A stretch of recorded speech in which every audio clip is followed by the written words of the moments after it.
Guys, passport bros are getting kicked out of Kenya, and now they're all over the internet playing victim. Guys, if you have not already, please subscribe to my channel. My name is G, and let's get into my notes on passport bros.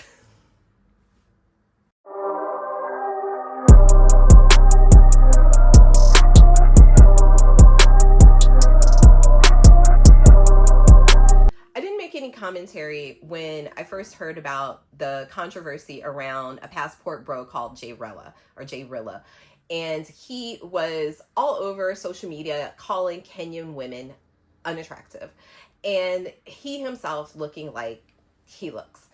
And so I saw that and I was like, I don't want to get into it. Okay. But now he got kicked out of Kenya. He tried to film a Kenyan woman with him without her consent. And so apparently he's gotten kicked out of Kenya, and now all the passport bros are like, yeah, y'all need to leave. They're banning passport bros from Kenya. So someone forwarded me a video of a guy named Austin who apparently has been in Kenya for about a year and ultimately is also being banned from Kenya as well. And so at first I was like, is this for the plot? Like, I saw the video of the group of Kenyans who were basically, it looked like it was like 7 people standing in, some kind of field talking about, you gotta get rid of passport bros. And I was like, that's not a movement. 7 people yelling at a camera. But ultimately, they're saying they're getting banned. So after I watched this video of Austin giving his spiel about like his involvement, his investment in Kenya, I started going down, this rabbit hole. And there's a couple other guys who apparently have been doing work in Kenya who are getting kicked out as well. However, they started out as passport bros, and they moved to Kenya as passport bros, making content about passport broing, okay? And building a following of men on the idea that come to Kenya. It's easier here for men with a little coin.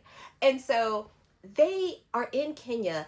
And the reason they came to Kenya and the reason they ended up staying in Kenya was because they were passport bros, because they were building a following of men to come to a country to where women are already heavily exploited and not protected. So when I'm looking at this content of these men talking about their now victimhood of being kicked out of the country, well, when were they trying to protect these women? They didn't try to protect these women from men en masse. One, we know in the United States, Black American women are assaulted more often by intimate partner violence. And it's more often that these intimate partners are Black men. These Black men who are scorned and want to go somewhere where it might be easier to exploit women and go to a place like Kenya, where women, the femicide rates in Kenya aren't even tracked. There are no protections for women in Kenya. So even the government throwing out these Black American men, it's kind of like, because they want to be able to exploit their own women themselves. Because Kenyan women have some similar problems as Black American women, where in America, 1 in 4 girls are sexually assaulted by someone in their family before the age of 18. In Kenya, the number is 1 in 3. Basically, these men preached and sold a story to other men to come to a country where women are more easily exploited. I have not seen any of these men take responsibility for those messages. I have not seen any of these men say, you know what, we have not paid attention to the type of company or following that we have been building in regards to women. I have not seen anybody make a commentary about how these messages do not protect Black women. They don't protect Black women in America. They don't protect Black women on the continent. These ideas that traditional wives, and you know what you mean when you say traditional wife, these men, and this is the thing. This is the thing that I find frustrating. And this has nothing to do with just Black men, but men in general do not vet their associates. They will give information and say, you know what, come here, we're living good. The women are this, our money is stretching longer. We can have multiple women and all of these things, and the women don't care as long as we pay the bill. Like, honestly, when we are realistic, if men were realistic about men, they would take responsibility for what their messaging and the cult followings that they build around those messaging really means for the women in any place. It doesn't even have to be Africa. It just has to be a place where women are financially and physically vulnerable. And that is what they were teaching these men. And that's why passport bros became so popular, because it wasn't to really go and meet a woman to marry and take care of and be able to have a family and blah, blah, blah. Maybe they'll get there one day, but that is not the messaging that passport bros have been preaching. We all know that it's just been basically like sex tourism, long-term sex tourism. And I haven't seen any of these men take responsibility for those messages, for the types of men like Jay Rella that would show up in countries to abuse women. You cannot build a church and not have responsibility for your disciples. So when I went through some more videos, I kept waiting to see, what are they going to talk about? Maybe I should have been more conscious in understanding what these messages mean, because they don't ever want to say men are doing anything, that men are a problem, and that they are part of that problem because they are not take responsibility and accountability for how other men might be. And they know how men are. We all see the statistics and the abuse of women worldwide.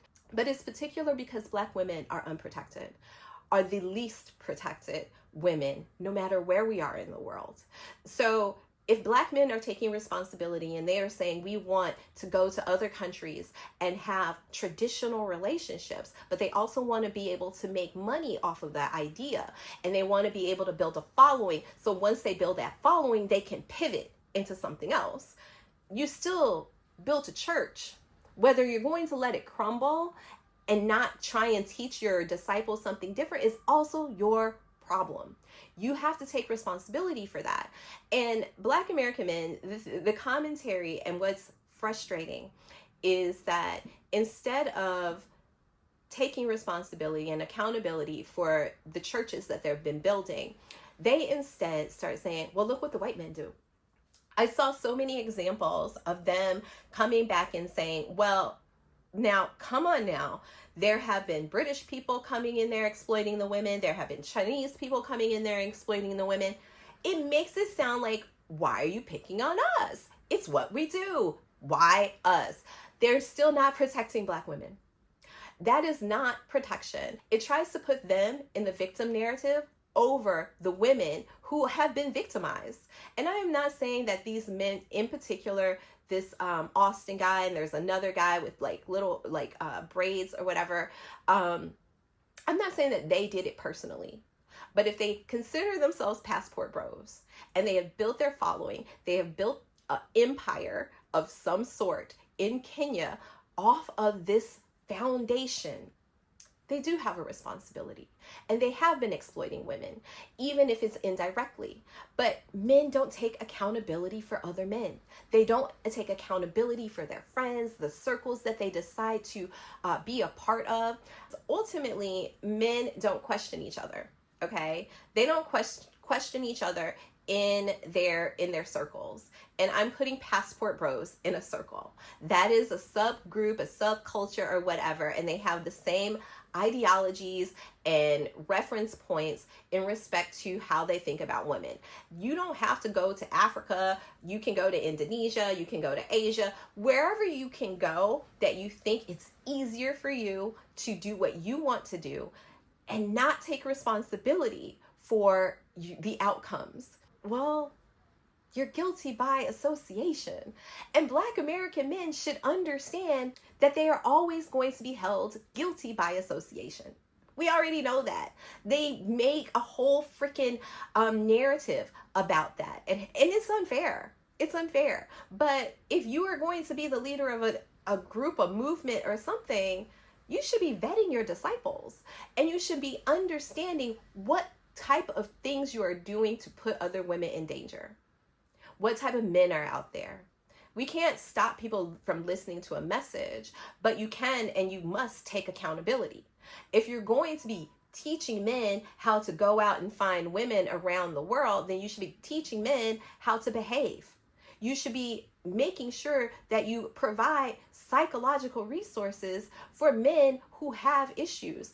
The problem is that when men decide to form these groups and be, vocal about like certain ideologies and certain ideas, the thing that they focus on is never the fact that most men are a problem. And you don't have to be the problem, but you are the problem if you don't take accountability for the fact that most men are a problem. And you're not protecting the women in any country without taking that accountability. If you're going to do this, then do it right. That's the problem. Men don't ever want to say, oh, yeah, I probably should have thought about this differently because I don't understand how men behave, because I don't listen to women, because those women are bitter, because we don't want them. Yeah, no. This is men getting what we tell them happens because of other men. Men want to submit to those men that they see are the leaders, and they see them and they all assume that they're doing the same thing. They all assume they're doing the same thing, regardless of what it is. The way you talk about women and how this idea that going to another country to find a traditional wife, you can just pour any woman into a role. It doesn't talk about the women themselves, because again, when we talk about traditional wives, we're talking about women who you think you are submissive and that you can easily exploit in most instances. And people are honest about that. It speaks nothing to the women. It speaks nothing to who someone is. You cannot go around objectifying women and then when men and make a platform on objectifying women. And then when men actually objectify them in ways that maybe you don't agree with, because honestly, most of these men have not taken strong positions against the fact that these women are more easily exploited. And they're especially more easily exploited by men with money. I saw one guy's take was like, these guys, they come to Kenya and they're living well. Other men are probably jealous. Kenyan men are probably jealous of the fact that they can give these women things that they cannot necessarily give. And y'all, again, jealous. So it goes from white men get to do it to Kenyan men are jealous. Like, those are all victim narratives. Again, the real victims in these situations, just the ideology around it makes the women victims, because no man is taking responsibility for how men are.